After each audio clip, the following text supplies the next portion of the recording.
4, bukan 5, bukan 6. Kat farm kita ni, kat kolam kita farm ni, binatang yang paling saya suka, ternakan yang paling saya suka adalah kambing pygmy. So hari ni saya dapat berita yang agak menggembirakan saya dan Pak Jamal.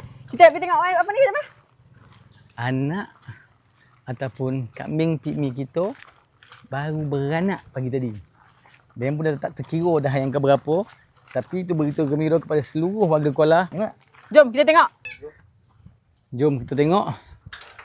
Surprisingly. Sekejap. Surprisingly Pah. Bukan seekor. Bukan 2 ekor. Bukan 3. Bukan 4. Bukan 5. Bukan 6. Tetapi 6. Ada tak?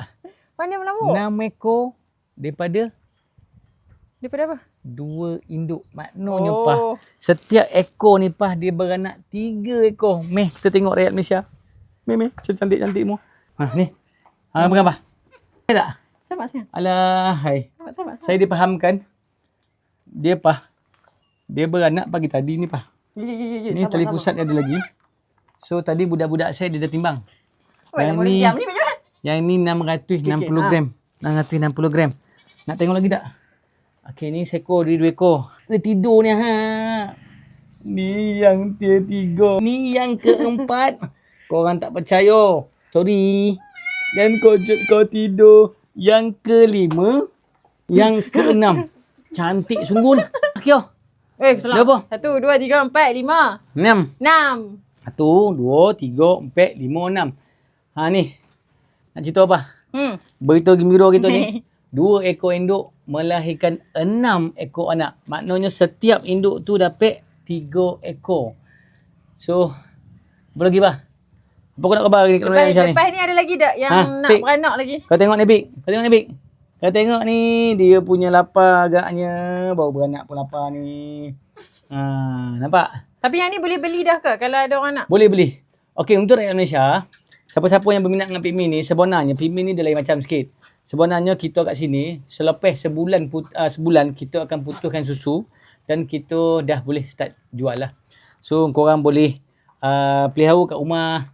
Kan, macam biasa. Bagus pygmy ni. Kalau kau perasan, Eden boleh main dengan pygmy sebab apa? Ya Allah, pergi kotor ha. Ya tu. Dia ni kurang bau sikit lah.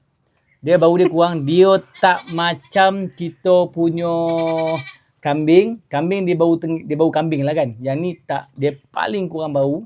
So kalau korang nak bolo, jadikan pet dekat rumah tu, kau boleh bawa balik. Kau buat diorang punya pondok ataupun rumah kocik diorang tu. So kalau lebih advance lagi, apa kau boleh buat? Apa kau buat? Kau boleh belikan pampers untuk diorang. Kau pakaikan pampers, kau pakaikan baju, kau pakaikan seluar dan sebagainya. Kalau korang perasan, si kecil-kecil alam ni, dia punya nakal, nampak dia nakal. Dia punya nakal dia tu, korang yang tahu. So, apa lagi? Dos yang minat dengan pygmy, boleh cari Kuala Cattle Farm.